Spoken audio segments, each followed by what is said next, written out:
ازيكم يا حبايب قلب، عاملين ايه؟ يا رب تكونوا بخير.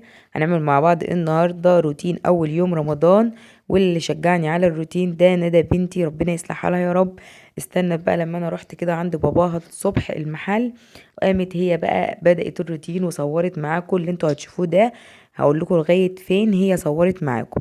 اول حاجه عملتها كده، بدأت كده بالمدخل بتاع البيت، مسكته بسيقته، دلقت فيه ميه باريال وكده وسيقته ودعكته خلته فله ما شاء الله. وبعد كده بدأت كده ترش عليه معطر كده. انتوا اللي شاف الفيديو اللي فات بتاع الجولة في الشقة بعد فرش زينة رمضان، شاف القطط معايا. انا عندي قطط وكده يعني، بس مربيهم في المدخل وعامله لهم فوق مكان على السطح بيناموا فيه. فهما بينزلوا كده يقعدوا في المدخل وكده، فهي بقى بتكنس، هي ما بيعملوش حمام ولا حاجة في المدخل، بس هي بقى بتحب تنظف كده اول باول. دي بقى غرفة هنا كده اللي هي تحت السلم، برضو وريتها لكم الفيديو اللي فات. انا عملتها كده، ظبطتها ودخلت فيها المكاتب لهم. فهي بقى كانوا امبارح قبل السحور وكده دخلوا كتب واجباتهم بتاع الدروس على السريع، علشان بقى يعني كانوا خلاص بقى هيتسحروا ويصلوا الفجر ويناموا. فكتبوها على السريع وطلعوا ما ينضفوش الأوضة، بس كانت يعني مفيش فيها حاجة متكركبة قوي، كانت حاجات بسيطة، فهي نضفتها معاكم بالشكل ده. هي بتحب تبدأ كده من وهي داخلة يعني، بتحب تعمل كده واحدة بواحدة، وبعد كده ايه بتدخل آخر حاجة في المطبخ، يعني هي متعودة على كده. فهي بقى هنا جات بقى وقعدت تصور وتعمل. فانا لما جيت قالت لي يا ماما انا عملت الروتين، كملي بقى واعملي الروتين بقية اليوم، ويبقى روتين اول يوم رمضان. بجد يعني هي شجعتني، وانا عايزاكم كمان تشجعوني. لو وصلتوا بقى معايا لحد كده ما تنسوش تعملوا لايك للفيديو وتقولوا لي رأيكم ايه في الروتين. دخلت هنا بقى بعد ما خلصت المدخل، دخلت على الصالة. هي الصالة يعتبر نظيفة، ما كانش فيها حاجات كتير، يا دوبك كده مطرح ما كانوا قاعدين الخداديات واقعة وكده. وكمان دي غرفة النوم بتاعتي انا منضفاها ومشيشة الشباك بتاعها قبل ما امشي الصبح. فهي قامت بقى كده كانت بتوريكم ان انا منضفاها. وكنت بقى مرضتش افتح بقية الشقة لان هما كانوا نايمين، فما برضاش افتح عليهم الشبابيك وهما نايمين، يعني ايه عشان ما يبردوش. فهي لما قامت بقى فتحت وخلت الحيطة ما شاء الله الله اكبر، رجعت كل حاجة مكانها وظبطتها، ربنا يبارك لي فيها يا رب ويحميها. هنا بقى فتحت شباك الصالة بقى كده وبدأت تنفض الركنة، وعدلت المخدات بتاع الركنة وظبطت الدنيا، وعملت بقى الشقة بالمكنسة. يعني بجد يعني انا عايزاكم بقى تشجعوا بناتكم كده وتدوا لهم فرصة ان هم يعملوا في البيت، حتى لو عملوا غلط او كده تقدروا تشجعوهم واحدة واحدة، وهتكون ايدهم برضك معاكم. وهوريكم برضك دلوقتي دعاء بنتي برضك الوسطانية كانت بتساعدني في المطبخ.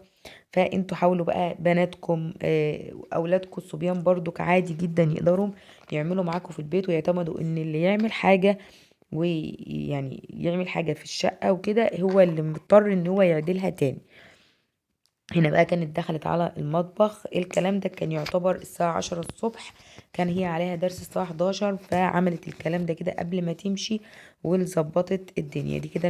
المواعين اللي كانت مغسولة بالليل قبل السحور وكده.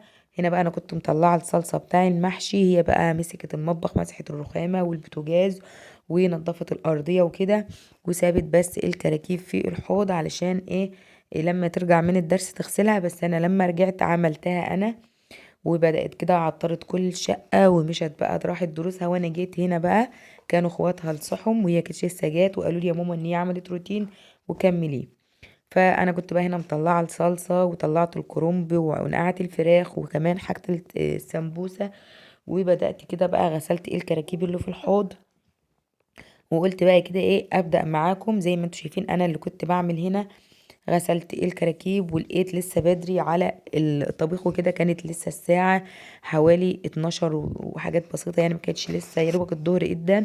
فقلت بقى ان انا ايه ابدا التصبين على ما هي تيجي، يعني قلت بقى اولع كده الغساله على ما ندى تيجي هي تكمل وانا اشتغل في الطبيخ.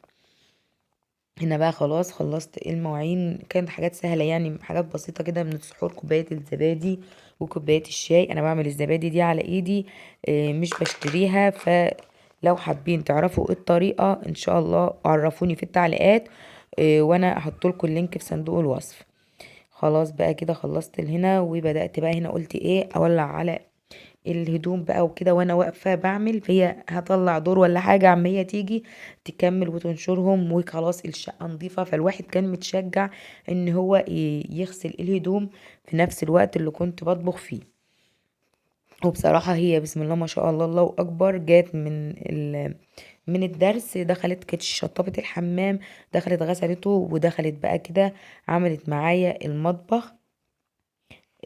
كملت بقى انا عملت لها كده زي ما انتوا شايفين كده، ولعت الغسالة وحطيت بقى كده اول دور، وهي جات كملت ونشرت الهدوم. هنا بقى كده انا ببدأ الغسالة طبعا علشان بتبقى مقفولة، هي بنغسلها بعد التصبين وكل حاجة، بس هنا بقى ببدأ احط فيها مية وكده واسرب المية ديت وابدأ املاها مية جديدة. حابة اقول لكم برضو معلومة ان الهدوم البيضة انا بضيف لها شوية من الملح وبضيف لها برضو كوباية من الخل. الملح الابيض العادي جدا بيخلي الهدوم البيضة بجد جميلة جدا جدا، مفيش فيها اي بقاع ولا اي حاجة وبتنضف معانا بكل سهولة. هنا بقى حطيت كده اول دور، هما كانوا يعتبر فرش السرير اللي كنا مغيرينه اللي هو قبل رمضان بيوم، وكانت هدوم بسيطة كده يا دوبك 4 أدوار. فحطيت الدور الأول، وهنا بقى كانت هي جت من الدرس وكانت جايبالي البريكس ده معاها. البريكس ده عايز اقول لكم الكيس يعتبر ب2 جنيه، بتجيب لي كده 5 ب10 جنيه. وببدأ أفضيهم كده في قلب الإزازة وأكمل الإزازة بمية. ده بقى بتاخد منه تسيق بقى السلم والحمام، تسيق بيه الأرضية. بجد عايزة اقول لكم ريحته جميلة جدا جدا وبيخلي البلاط بيلمع.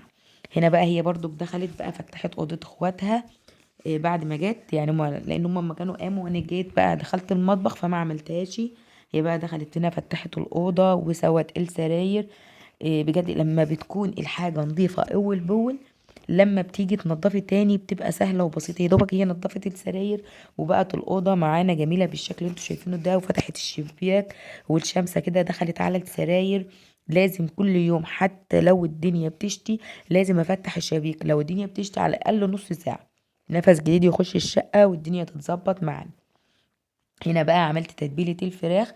يعني انا مش حابه اطول معاكم في الفيديو ان انا اقعد اعمل كل تفصيله وصغيره وكبيره، بس لو انتوا حابين حاجه عرفوني، كله موجود على القناه. التتبيله دي ما شاء الله كان لونها جميل جدا، بس مش عارفه الكاميرا ليه كانت ظلماها. بجد تتبيله الفراخ دي ممتازه جدا، اللي حابب يجربها يدخل على القناه وهيلاقيها. هنا بقى على البوتاجاز كانت بنت صغيره دعاء بتقلب لي كده البصل بتاع الصلصه بتاع المحشي. وكمان كنت غالية اللبن علشان اعمل الزبادي، وكمان هنا بقى كنت بعمل العصاج بتاع ال السمبوسة. وبعد ما خلصت بقى الكلام ده عملت المحشي وولعت عليه وحطيت الفراخ في الفرن. انا كنت بختصر معاكم بحيث ان انا ما كترش عليكم الفيديو، بس بديكوا كده تشجيع مع يعني نتشجع مع بعض ونبدأ بقى تعملوا كده. واللي مكسلة تقوم تعمل حاجة اهي تتشجع. وعملت العصير الفراولة باللبن. هي بقى هنا ندى كانت بتصور لكم، هي اللي نشرة، فطبعا النشير بتاعها طبعا مش زي بتاعي، بس هي ما شاء الله برضو نشيرها جميل جدا. احنا بنحب ننشر كده في وسط السطح، احنا في برندة وكل حاجة، بس بنحس ان الهدوم في وسط السطح بتنشف اسرع وبتتشمس احلى كمان من البرندة. هنا بقى السمبوسة برضك هي واختها قعدوا عملوها. وانا بقى كده حمرتها. وهنا بقى خلاص كان لسه فاضل على الفطار نص ساعة. جهزت بقى السمبوسة والتمر والزيتون وكمان العصير في الكوبايات.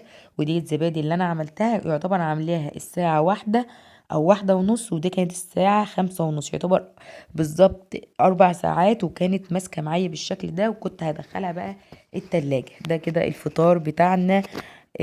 كان ما شاء الله جميل جدا جدا. وفطرنا بقى كده وقمنا قلنا بقى نغسل كده. انا غسلت هنا الكراكيب اللي بعد الفطار، يعني لان انا كنت بقى ايه طول ما احنا بنطبخ بنطبخ وكده.